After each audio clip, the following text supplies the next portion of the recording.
Thank you very much. Hello, everyone. So the name of the title, let's say the title of the talk is a bit different from the one you got from the agenda. The only reason why is actually it didn't fit in the screen. I'm very bad at writing titles and everything, so this is why. But we're going to speak about bug bounty inside big organizations and methodology that you can use to actually skill up your blue teams. So yeah, my name is Paul. How do you feel, guys? After 3 days of conferences and like so many talks, when I saw the schedule, I was like, okay, I'm going to be the last one. That's going to be tough. Everyone's going to be sleeping. But yeah, I hope you're doing okay. Just a quick disclaimer. This talk is not affiliated with my current employer. So all the views I'm giving is only my own and personal and blah, blah, blah and everything. I'm not going to say the same words as Ange during his keynote, but yeah, you got the point. Just a quick shameless advertisement. Did you hear about this website? Can you just like raise the hand if you know it? A couple of people, cool.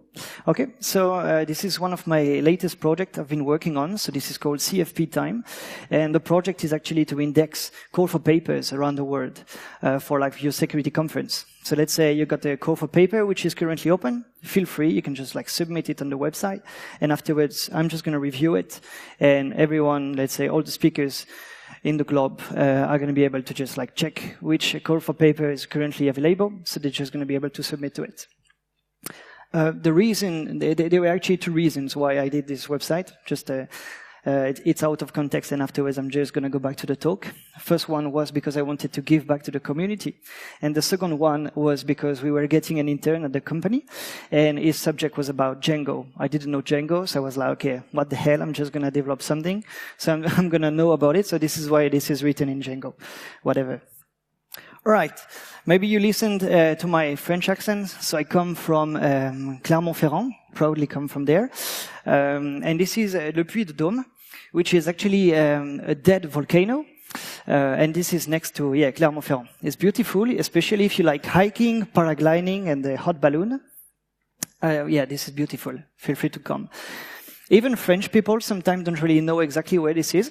So I just checked from Luxembourg. It could tell you, it should take 113 hours by walking if you want to come here. So, just after the talk, feel free and just leave. And this is between Lyon and Bordeaux, in the middle of volcanoes. That's it. Anyway, before this, before coming back to France, I was living in London. This is why I kind of have this really weird accent. Some people just ask me if I'm Australian, but no, I'm French. And I used to live there, and I worked, and I was doing a lot of offensive stuff. So I was working for a company there. Are there some people here doing offensive? Just raise your hand. Like literally, okay. Few people here doing offensive. So yeah, I was there doing penetration testing, red teaming, research and development, training, and doing all this kind of stuff. And once, so I went to a client to do an internal assessment. So I just plugging in onto the network and trying to see what I could do. Turns out that after a couple of days, I owned the entire network, which was quite fine. Funny fact with this was around Christmas. So they hired someone from, I don't know, with a traditional Christmas dress, and she was giving us biscuits. And afterwards we had to take like a, how can I say, it's like a corporate picture. So they wanted me on the picture with like everyone from the company. They were like, yeah, you're a newcomer, but yeah, feel free, just come with us. There's the big boss here, just come in on the professional picture. Anyway, I didn't. And the reason why I'm stating this special event is after some time, so I just realized that, I owned the network, and I actually owned it by a Buffalo terror station, which was on the network, and so I went to see the guy from IT, and I was like, okay, do you know that you have like this kind of network, this kind of device on the network connected to it, which is vulnerable? And I managed to get the /etc shadow. I cracked the password, and there was actually backups from the DC. So yeah, game over for those guys. And when I asked it to the IT guy, he was like, well, actually, I didn't remember we have this. And this is weird, isn't it? You're on the network of someone, and just after a couple of days, you realize that you actually know the network better than the guys who have been administering it for like a couple of months, couple of years. And I will quote someone I really think is extremely inspiring, Arun Mir. He did a keynote at T2, that was in 2016. And he was stating that one of the advantages of defensive team was actually if attackers get to choose what time we're going to engage with them, we get to choose the battlefield. So by looking at this is La Bataille de Marengo. Well, if we actually take the parallel with attacks that we had like in the early ages, before everything got uber cyber, and if you knew the battlefield, you had such a great advantage. And something struck me there was that I was on the network of someone for just a couple of days, and I knew it definitely better than those guys who had been spending years and years and years in the company. And I was like, how is this actually possible? So if the cost to attack is less than the value of your information to the attacker, you will be attacked. And what I will show you later on are some kind of tricks that you can reuse inside of your company with recent events, because as you may know, the month of September was full of breach. And I will just show you with the events. And I'm going to show you actually how you can, let's say, give more value. Let's say that the cost to attack your company is going to be actually higher than the actual position right now.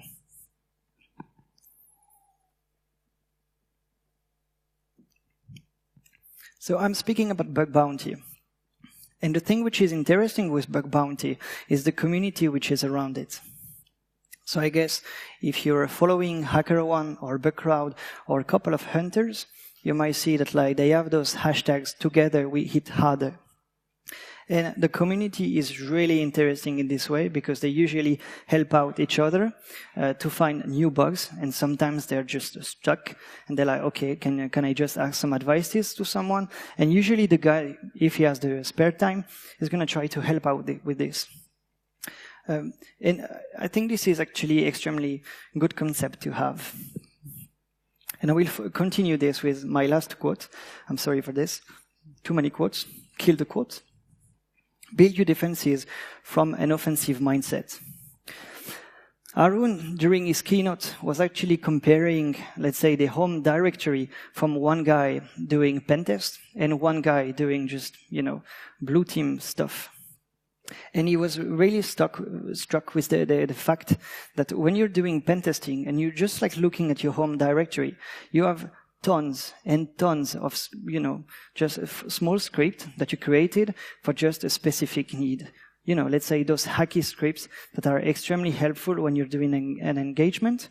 And on the other side, you have those guys doing blue team work, and they just like buy those shiny new devices to protect the network, but they're not really embracing the hackiness, let's say. And I think this is going to be the motto for the rest of the talk.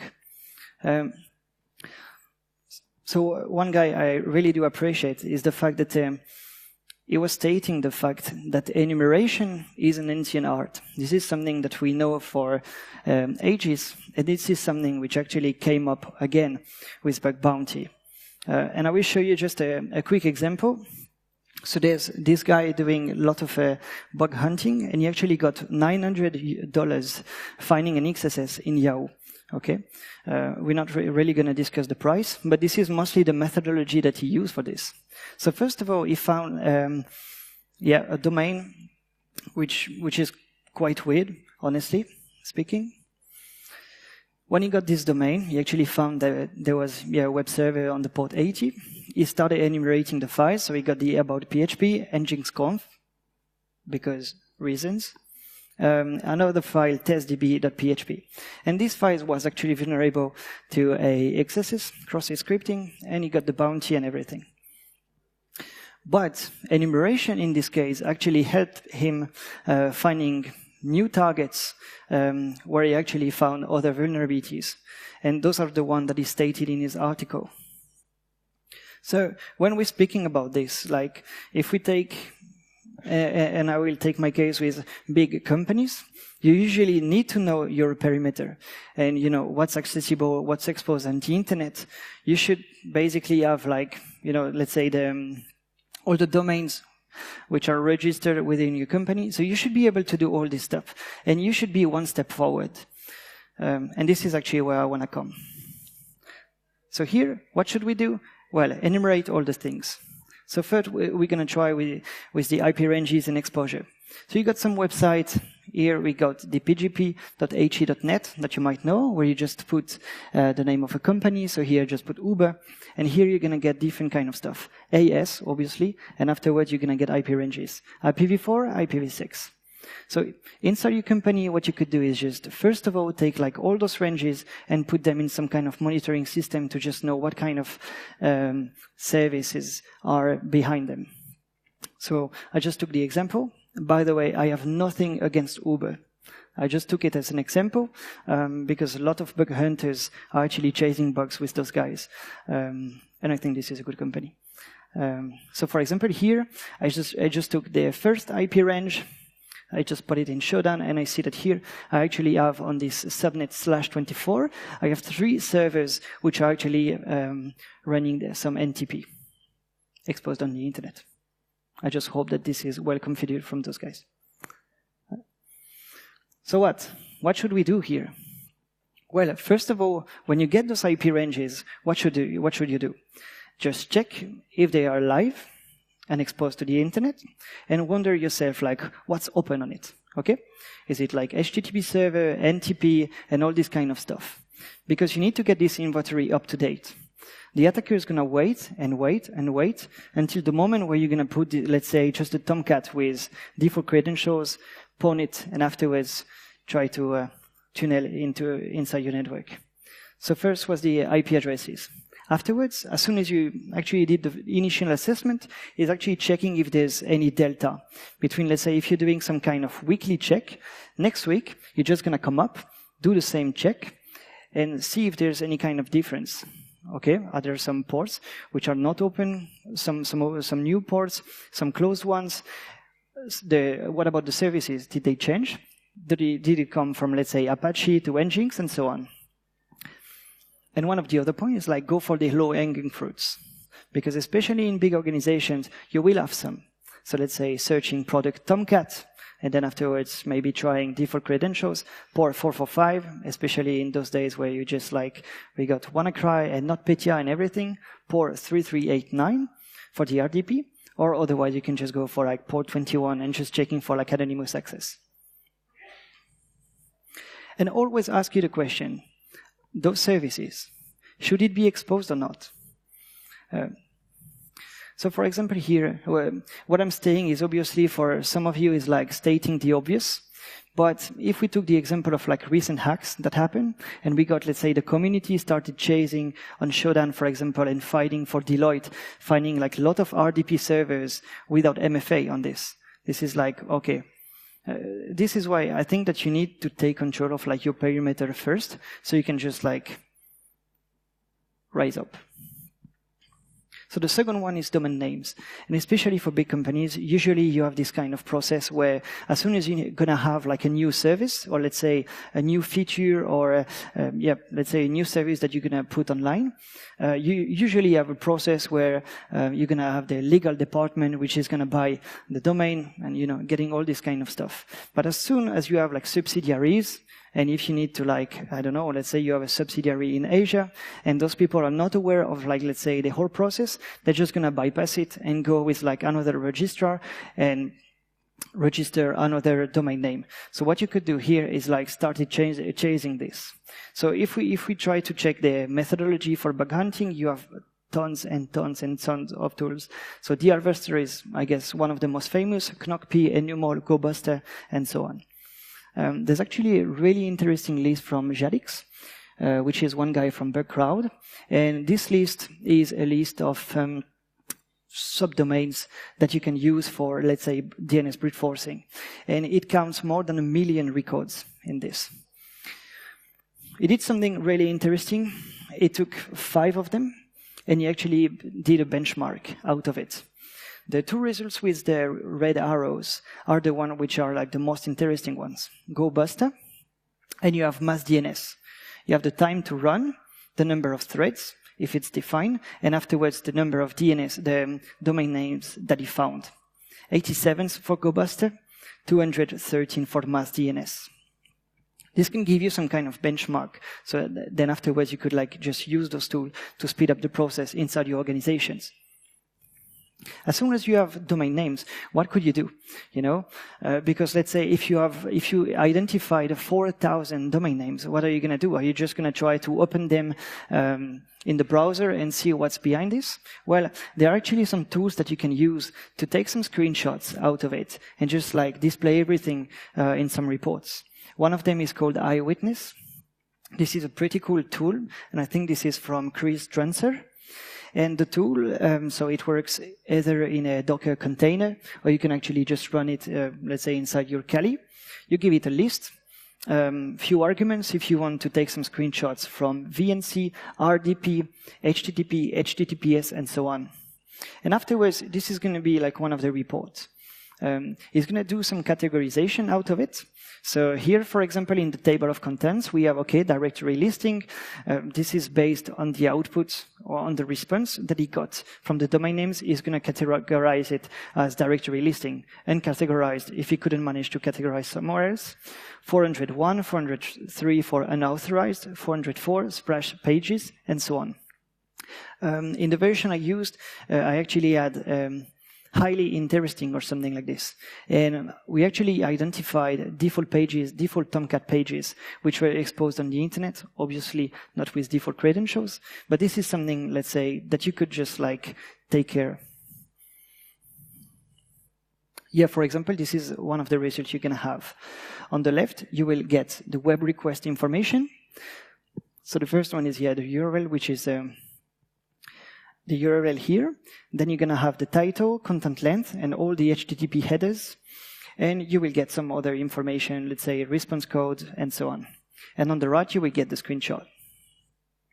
So let's say instead of just like going one by one on these 4,000 domain names, here you just have like one report in a HTML file. You can just go through, and this is going to speed up your process a lot. This is on GitHub. Feel free, just use it. And there's something here where I think this was really interesting, but I had to, for example, see what kind of technologies was behind this website. Because sometimes you need to know, let's say, okay, is there a Drupal which is running on this? Is there a WordPress? Can I have the version? And so on. So what I did here is I automated the process and using Wapalizer. So I guess you know this. There's a Chrome Firefox extension that you can just install. So I went on the Hacklu website. And this is going to tell you different kind of stuff. Let's say JavaScript framework. So Hacklu apparently is using Modernizer 2.7.1, jQuery 1.9.1, and different kind of other stuff like font script. Web server is going to be Apache. And this is based either on the DOM or on the end, the HTTP headers, which are retrieved from the HTTP request. What I did here, I did some automation. Because there's, yeah, Docker container. So what I did, I just took my list of 4,000 domains, and I just used Docker container to just call it, get some JSON outputs, and work out of it. There's also different kind of tools like X-Ray. Maybe you heard about it. This is from Simone, Italian guy who has been working on BetterCap and a few other tools. And this one, you just give it one domain. This is going to do DNS brute force on its own. And as soon as it's going to get a new domain, it's going to resolve the IP address and get the result out of Shodan. It's going to display you everything in like a nice little table, and you're going to be able to export it as JSON or whatever. SSL certificates. This is a bug bounty blog post, which was out on the 13th of October. So maybe you came across this one. And actually, one bug hunter managed to like gain access to the internal chat system of Uber. And how he did this, he actually looked on the website crt.sh, and I think this is run by Komodo. And from this, he actually got the domain name uchat.uberinterno.com. So for example, here I just launched a request for uber.com, and funny fact, I got the domain name Simon Grusecki has hacked prod2.uber.com. OPSEC fail. I mean, come on. What I did here, for example, is just a Python automation. This is just going to send an HTTP request to crt.sh. You just give it the domain that you're looking for, and then you're going to get all the data in JSON. So basically, it's going to be the domain name or the subdomain. When this has been locked, crt.sh ID if you need it, the last time it has been seen, and the issuer. And afterwards, maybe you can just like this with this kind of stuff. This has been open sourced, so feel free. Just use it. Another website is called Census. So here I just took the request out of some blog post I found, which I reference later. And here, what it's going to do is just like look in the port 443, check the certificate, and get you everything where the name is uber.com. You're going to get a bunch of results, 783, and you're going to get the different pages. So same stuff. I automated it in Python. You just like give it the query, pipe it in like just like, let's say, JSON file, and afterwards you're going to be able to just work out of it. So here, for example, I was just checking like the different ports which were open. Census are mostly checking for like web ports. So 80, 443, 8080, and 8000, I guess. A couple of ports like this. I think the 25 is also checked. So feel free. Census.io, I just open sourced it this afternoon. Right, sensitive source code. And we came across this like a couple of times. Obviously, you know, when you're speaking to developers, they might just like, by inadvertence, just putting some stuff online, and they actually didn't see it. And the thing is why, especially in big companies, when you work with contractors, you might do some kind of like awareness program and be like, okay, guys, just be careful with what you're going to post online because attackers might just check it. You do this, you come back 6 months later, and because of the turnover, you don't remember anyone. And you're like, okay, the guys who left, did they give you like the good practices? And they're just like, bah, no. We didn't really have time to think about this. So I was like, what could we do to just like automate some kind of process to check if there's any kind of leak going on those platforms, such as GitHub, Bitbucket, and everything. And what you could look for. So this is based still on a HackerOne. Just like check your company and start looking for different kind of stuff. API key, secret key, AWS, password. You might just like not believe it when you're going to see it. Because I guess you might have some matches. Well, this was one of the biggest, well, let's say, drama of September with Deloitte. I was checking the program and I saw that Deloitte was a sponsor for Hacklu, so I'm not going to say too much about this. But some people actually chasing information on the internet and on Twitter and everything started looking for data and credentials on GitHub. They found some which apparently were working. And one guy was like, yeah, well, what the fuck, I entered the Deloitte internet network. I would say that this is stupid to do this. This is legal to search the data, to look for credentials, but connecting to like, well, something which doesn't belong to you is completely illegal. So don't do this. Yes, some of the people just were like, okay, we should add GitHub to our threat model, definitely. And I really like this comment. While people were just like poking at Deloitte on Shodan and finding RDP open and exposed on the internet and finding all the creds which were on GitHub. Just like look at your organization, honestly. Go back on Monday and just like speak with your manager. Go with this kind of stuff. This is super easy. This doesn't really need any kind of technical skills or anything. It's just like checking in the browser, not even using Google, but just like, this is just a simple search that you can do and you're going to just like make them freak out. Because when we were speaking about this before, attacking a company, so this is this balance of cost.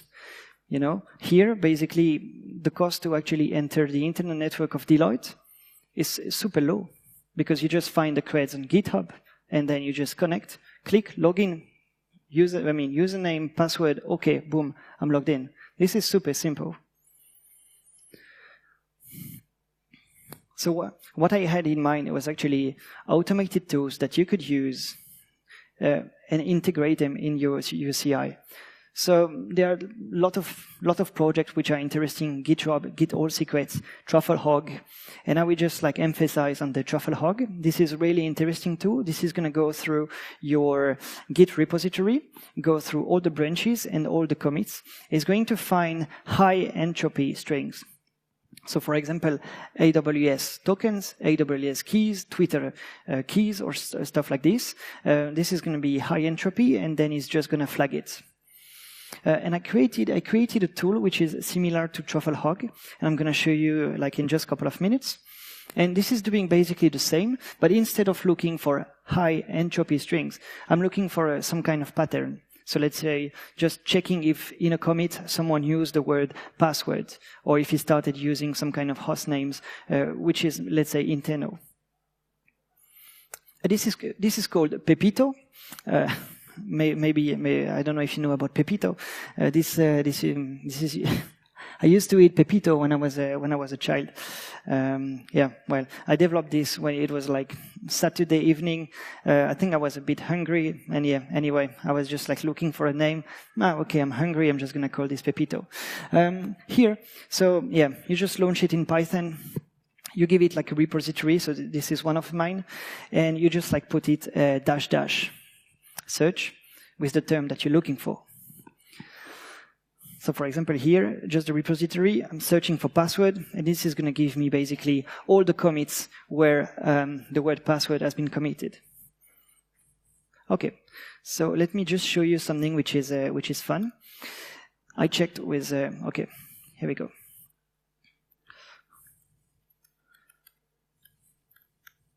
So I'm just launching Pepito. And I'm going to run this on the AI framework from Circle.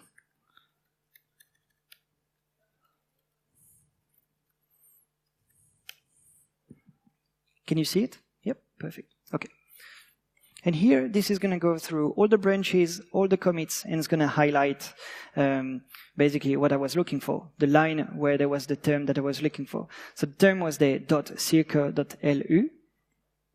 And if I just go back, I'm going to see all the strings with, let's say, crf.circle.lu with the port, which is completely public, right? This is fine. But I actually did the same on MISP. So I guess you all know about MISP.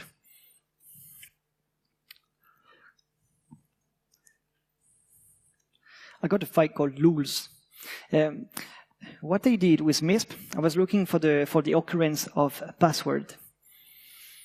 And after checking the results during the afternoon, I found some like interesting string which actually looked like password.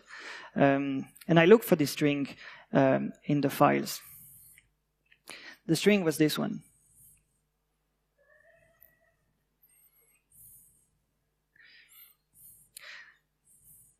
So basically, just going up a bit, and you're going to get the stuff. So this is a commit from 2012. Which has been done on the branch 2.4. The commit was migration to Cake PHP 2.1, right? Q&A review required, I bet. And here you get a bunch of information. So you get like the mail address, and I freaked out when I saw the mail.be. You get the GNU PG password. You get the home directory of the developer.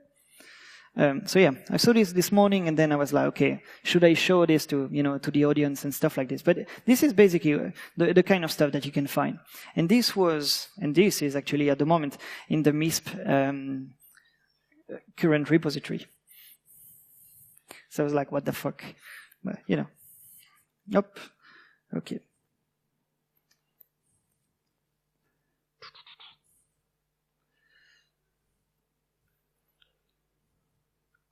Okay. The last point is going to be about the Amazon Web Services. By the way, how much time do I have? Is it fine or? Yep. Okay. Thank you.